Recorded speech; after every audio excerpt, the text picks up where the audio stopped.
अस्सलाम वालेकुम प्यारे रीडर्स। आज हम रीड करेंगे हाथ से मोहब्बत के नॉवल की एपिसोड नंबर 37, जो कि अबीहा राजपूत की तहरीर है। सॉरी, पीछे से एपिसोड मुझसे डेल होगी, जिसकी वजह से 37 एपिसोड मुझे री अपलोड करना पड़ रही है। So let's start. 1 साल बाद। वक्त का काम होता है गुजरना, वक्त अच्छा हो या बुरा गुजर ही जाता है। ये कभी किसी के लिए रुका नहीं। सब अपनी अपनी ज़िंदगी में खुश और मुतमईन थे, सवाए उमर, इरहा, जैन और जोली के, जिसने इस्लाम कबूल करने के बाद अपना नाम फातिमा रखा था। उमर, जिसने 6 महीने में ठीक हो जाना था, लेकिन कुछ पेचीदगियों और उमर की लापरवाही की वजह से उसे कदम उठाने में 9 महीने लग गए। लेकिन वो स्टिक के साथ चलने लगा। अब 1 महीने से वो खुद ही चल रहा था, बगैर सहारे के। लेकिन नामालूम सा लंगड़ापन था, जो डॉक्टर ने बोला था बहुत जल्द ठीक हो जाएगा, और वो अपने ठीक होने के इंतज़ार में ही तो था। फिर वो पाकिस्तान जाना चाहता था, और वो पुरउम्मीद था कि बहुत जल्द वो पाकिस्तान की सरजमीन पर कदम रखेगा। कुछ पेपर वर्क था जिसे वो फाइनल करवा रहा था। बस इसके बाद वो पाकिस्तान की फ़्लाइट लेने वाला था। जोली फातिमा, जो आज भी उमर से उतनी ही शदीद मोहब्बत करती थी, वो अल्लाह के बहुत करीब हो गई थी। लेकिन उमर की मोहब्बत भी जूं की तूं थी। जानती थी इस मोहब्बत की मंजिल कोई नहीं, लेकिन दिल पर कब किसी का इख्तियार होता है। इस्लाम कबूल करने पर इसकी फैमिली ने कतई ताल्लुक़ कर लिया था, जिसकी वजह से वह अकेली एक फ्लैट में रहती थी। इस दौरान बहुत लोगों ने इसे अपनी ज़िंदगी में शामिल करना चाहा, लेकिन वो नहीं मानी, क्योंकि वह अब मुसलमान थी और मुसलमान से ही शादी करना चाहती थी। और कुछ वजह उमर था। उमर भी इसकी खैरियत दरियाफ्त करने आ जाता था, अपना दिल हल्का करने, क्योंकि फातिमा ही तो इसके दिल के राजों से वाकिफ़ थी। इरहा, जो कि खुद को काफ़ी हद तक संभाल चुकी थी, खुद को स्टडी में गुम कर लिया था। और जैन, जो कि इसका मुंतज़िर था, वो इरहा से राब्ते में था। दिन रात वो इसकी खैरियत दरियाफ्त करना नहीं भूलता था। वो इरहा से अपने एहसास अलग नहीं होने देता था, और इसका असर भी हुआ था कि अब इरहा लाशऊरी तौर पर इसकी कॉल और मैसेजेस का इंतज़ार करती रहती थी। वो जैन को सोचने लगी थी, अपनी ज़िंदगी में हुई तब्दीली को सोचने लगी थी, और खुद को किसी की अमानत समझने लगी थी। अनाया जब 2 साल पीछे गुजर चुकी जिंदगी का सोचती थी, तो उसे लगता था कि वह मर जाती अगर हमजा ना होता। तो अब जब हमजा की मोहब्बत का सोचती तो पुरसकून हो जाती थी। हमजा ने उसे इतनी मोहब्बत दी थी कि उसे याद भी नहीं था कि उसने बचपन से किसी को सोचा था, और ना हमजा को याद था कि उसकी ज़िंदगी में कोई इरहा भी थी। सारा कभी सोचती थी कि अगर शहीर ना होता तो आज वो कहाँ होती, दर दर की ठोकरें खा रही होती, उसके बेटे का क्या मुस्तकबिल होता। और वो सोचती थी कि कभी ना सोचा था कि ज़िंदगी में अरहम के अलावा भी कभी किसी को जगह देगी। लेकिन किस्मत से इंसान कभी नहीं जीत सकता, और वो अल्लाह की शुक्रगुजार थी कि अल्लाह ने जिस शख्स का साथ उसे बख्शा था, वो एक बेहतरीन इंसान था, जिसने इसे और इससे बेटे को मोहब्बत से अपनी आगोश में छुपा लिया था। शहीर भी सारा का साथ पाकर बहुत खुश था, लेकिन कभी कभी नाकाम हसरतों की खलिश दिल में शोर मचाती थी। लेकिन वह भटकने की बजाय सारा की पनाहों में सुकून ढूंढता था, और वो भी इसे समेट लेती थी। वो अनाया का सामना बहुत कम करता था। इसे देखकर पछतावे नाग की तरह इसे डसने लगते थे, और एहसास जुर्म बहुत हद तक बढ़ जाता था, जो इसे बहुत दिन तक डिस्टर्ब रखता था। लेकिन इसकी बीवी इसके लिए एक नेमत थी, जो इसे हौसला देती थी। शायद कि अनाया उसे मुआफ़ कर देती तो ज़मीर से बोझ हट जाता, लेकिन अनाया ने उसे मुआफ़ नहीं किया था। सानिया और साहिर एक दूसरे की संगत में बेहद खुश थे। सानिया ने अपनी आदत से सबके दिल जीत लिए थे, इसलिए फरहान साहब, जो कभी इस रिश्ते के सख्त खिलाफ थे, इनके मुंह पर बस सानिया ही होता था। वो इन्हें सगी बेटियों की तरह अजीज हो गई थी। नेहा, जो कि दिन ब दिन मूसा की शदीद मोहब्बत में गिरफ्तार होती जा रही थी, अब उसने मूसा से बात करना छोड़ दी थी। वजह वो लड़की थी जो मूसा के साथ होती थी। वो मूसा से बात करके रिलैक्स होने की बजाय मज़ीद डिस्टर्ब हो जाती थी। लेकिन नादान थी, समझ नहीं रही थी कि वो ऐसा करके इस लड़की को मूसा के करीब होने का मौका दे चुकी थी। मूसा जब भी फ़ोन करता, या तो नेहा अटेंड ना करती, या फिर वो पढ़ाई का बहाना कर देती, क्योंकि अब वो फर्स्ट ईयर में थी, एफएससी कर रही थी। वो भी मूसा की तरह डॉक्टर बनना चाहती थी। मूसा की पसंद को अपनी पसंद बना लिया था इसने, और अब मूसा को भी यही लगता था कि वो उसे जानबूझकर इग्नोर करती थी। इसलिए इसने गुस्से में फ़ोन करना ही छोड़ दिया था। जितनी मोहब्बत दिल में थी उतनी ही बदगुमानी भी थी, जो पता नहीं कब दूर होनी थी या फिर वक्त के साथ बढ़नी थी। दिलाज 1.5 साल की होने वाली थी और अब इसने चलना शुरू कर दिया था। हमजा और गफ्फार साहब ने इसे खुद से बेहद अटैच कर लिया था। हमजा जब भी ऑफिस से आता था, जब तक दिलाज सो नहीं जाती थी, इसका वक्त दिलाज के साथ ही गुजरता था। गफ्फार साहब अब बहुत कम ऑफिस जाते थे, इसलिए जब वो घर होते सारा दिन दिलाज इन्हीं के साथ रहती। अनाया जब पकड़ती तो चीखने लगती थी और यही हाल हमजा के साथ करती थी। अनाया हमजा के साथ होती तो भागकर हमजा के पास आकर बैठ जाती, जिससे अनाया जल भुन जाती और हमजा कहका लगा देता अनाया का मुंह देखकर और अपनी बेटी की चालाकी समझकर। आज हमजा लेट हो गया था ऑफिस से और दिलाज मैडम शायद इसे मिस कर रही थी, इसलिए पिछले 1 घंटे से वो अनाया को तंग कर रही थी और साथ रो भी रही थी। अनाया इसे लेकर अब लॉन में टहलने लगी। तब तक हमजा की गाड़ी भी पोर्च में आकर रुकी। हमजा भी परेशानी से अनाया के पास आया। क्या बात है? दिलाज की तबीयत तो ठीक है। हाँ, इसकी तबीयत तो ठीक है, लेकिन शायद ये तुम्हें मिस कर रही है, इसलिए 1 घंटे से रो रही है। दिलाज ने भी हमजा को देखकर अपने होंठ निकालकर बाहें फैलाई, तो हमजा ने फौरन से दिलाज को अनाया से लेकर अपने सीने से लगाया। मेरे बच्चे को क्या हुआ था? बाबा को मिस कर रहे थे। हमजा ने दिलाज के गाल चूमते हुए कहा और अनाया को लेकर अंदर आया। नहीद बेगम को सलाम करने के बाद और कुछ देर इनके पास बैठने के बाद वो अपने कमरे में चला गया। अनाया भी खाना कमरे में ही ले गई, जहां वह दिलाज को सीने पर लेटाए बिना शूज उतारे बेड पर आंखें मूंदे लेटा था। अनाया ने महसूस किया आज वो बहुत ज़्यादा थक गया है। अनाया ने साइड टेबल पर खाना रखा और आगे बढ़कर शूज़ उतारने लगी तो हमजा की आंख खुल गई। ये क्या कर रही हो? पीछे हटो, चुप करो तुम और लेटे रहो। अनाया ने घूरकर हमजा को देखा और इसके शूज़ उतारकर मोज़े उतारे और इसके पैर दबाने लगी, जिससे हमजा सुकून महसूस करने के बावजूद झंझलाहट का शिकार हुआ। बस करो, छोड़ दो अब पाँव। तुम चुप करो हमजा, अब मुझे तुम्हारी आवाज़ ना आए। अनाया ने ऑयल पकड़ा और इसके पाँव का मसाज करने लगी, जिससे हमजा को सच में अपनी थकन उतरती हुई महसूस हुई। थोड़ी देर बाद अनाया पीछे हुई और अपने हाथ धोकर दिलाज को हमजा के सीने से उठाया, जो वहीं सुकून से सो गई थी। अनाया ने दिलाज को इसके झूले में लिटाया, जिसके चारों तरफ सफ़ेद पर्दे लगे थे।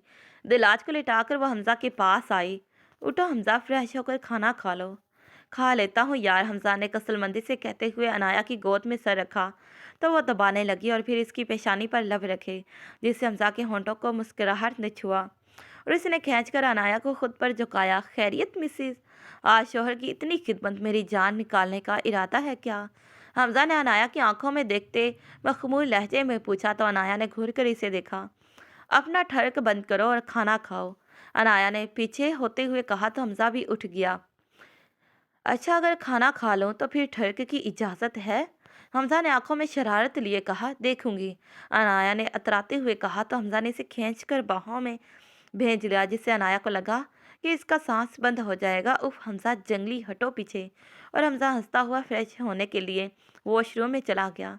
हमजा के खाना खाने के बाद अनाया बर्तन किचन में रख कर आई और लाइट ऑफ करके अपनी जगह पर लेट गई, लेकिन हमजा ने खींचकर इसे अपने करीब कर लिया। मिसिज, अब अपनी बात से मुकर रही हो, खुद ही कहा था कि खाना खाने के बाद ठर्क की इजाज़त है और अब सो रही हो। हमजा, तुम थक गए हो इसलिए आराम करो, तो तुम मेरी थकन उतार दो ना, हमजा ने मजीद करीब होते हुए कहा और अनाया की गर्दन में मुंह छुपाया, जिससे अनाया की धड़कनों ने हलचल मचाई। लेकिन हमजा मुकम्मल तौर पर इस पर छाकर से महसूस कर रहा था और वो खामोश थी। अचानक कुछ याद आने पर हमजा पीछे हुआ। तुम मेडिसिन ले रही हो ना? हमजा ने पूछा, तो अनाया घबरा गई। हाँ हाँ, मैं ले रही हूँ, अनाया ने जल्दी से कहा, तो हमजा ने फिर से उसे खुद के करीब कर लिया। थोड़ी देर बाद हमजा सो गया, तो अनाया एहतियात से उठी और साइड टेबल की दराज से मेडिसिन की डिबिया निकाली और गौर से देखने लगी। इसने मेडिसिन चेंज कर दी थी, इसमें मानिया हमल की बजाय अनाया ने इसकी ही तरह की मल्टी विटामिन रख दी थी और हमजा के सामने खाती थी, ताकि उसे शक न हो, क्योंकि इस मामले में वह बहुत सख्ती बरतता था। वह मेडिसिन वहीं रखकर हमजा के पास आकर बैठ गई और इसके बाले में उंगलियां चलाने लगी। तुमने मेरे और दिलाज के लिए बहुत कुर्बानियां दी हैं हमजा, और अब औलाद की कुर्बानी भी दे रहे हो, लेकिन मैं इतनी खुदगर्ज नहीं हो सकती। मैं जानती हूँ तुम दिलाज से बिल्कुल बाप की तरह प्यार करते हो, इसे अपनी बेटी समझते हो, लेकिन वो तुम्हारी बेटी नहीं اور تم شاید کبھی اولاد کی خواہش نہ کرو، لیکن یہ معاشرہ دنیا بہت ظالم ہے، اس لیے میں چاہتی ہوں کہ اللہ مجھے اولاد سے نوازے، ہماری محبت کی نشانی جو تمہاری اور میری اولاد ہو۔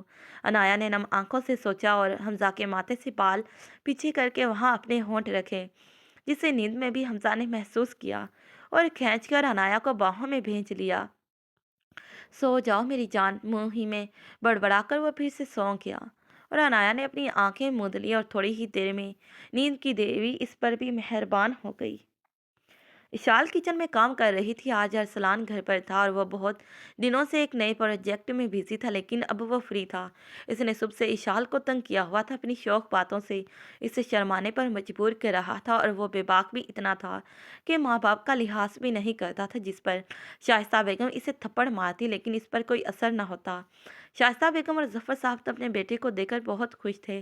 اشال کی سنگت میں وہ بے حد خوش اور مطمئن تھا، سچی خوشی اس کے چہرے سے چھلکتی تھی۔ اسی طرح ارسلان کو دیکھ کر اشال کے چہرے کی شرم و حیا اور محبت کے رنگ چھپانے سے بھی نہیں چھپتے تھے۔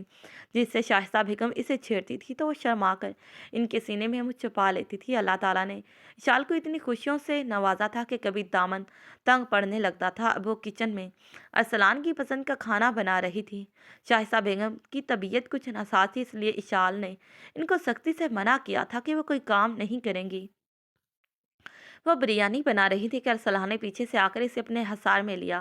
ارسلان، آپ یہاں بھی آگے جائیں باہر، گرمی بہت ہے یہاں۔ کیوں؟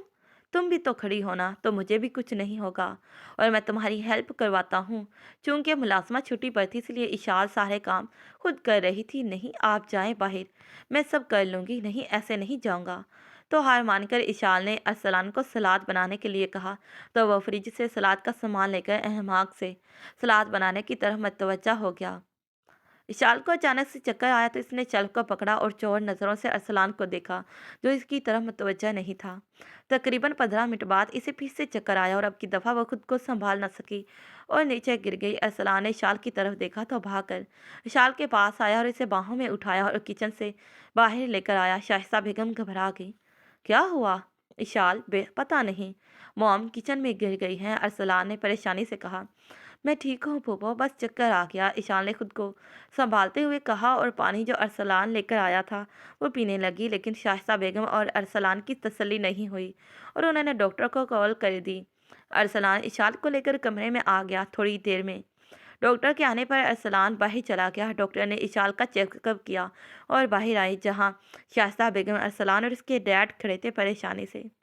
کیا ہوا ڈاکٹر، اشال ٹھیک ہے؟ ارسلان نے بےتابی سے پوچھا۔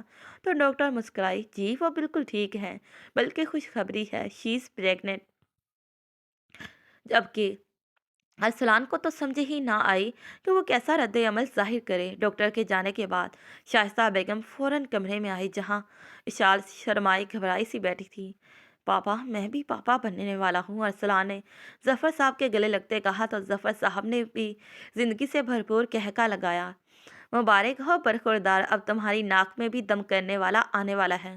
تم نے جو مجھے ستایا ہے اس کا سود سمیت بدلہ لیا جائے گا یا لے گی۔ ظفر صاحب نے اشال کے سر پر ہاتھ رکھا تو تھوڑی دیر بیٹھنے کے بعد وہ اور شائستہ بیگم چلے گئے۔ اشال کو ارسلان سے عجیب سی جھجک محسوس ہونے لگی۔ اوہو مسز، آپ نے تو آج میرا دن ہی بنا دیا، تھینک یو سو مچ۔ جبکہ اشال نے شرما کر چہرہ ہاتھوں میں چھپا لیا اور ارسلان نے قہقہ لگایا۔ جہاز پاکستان کی سرزمین پر لینڈ ہوا تو پہلا قدم ہی باہر رکھتے عمر کو لگا کہ ان ہواؤں میں وہ خوشبو ہے جسے عرصے سے وہ محسوس کرنا چاہ رہا تھا۔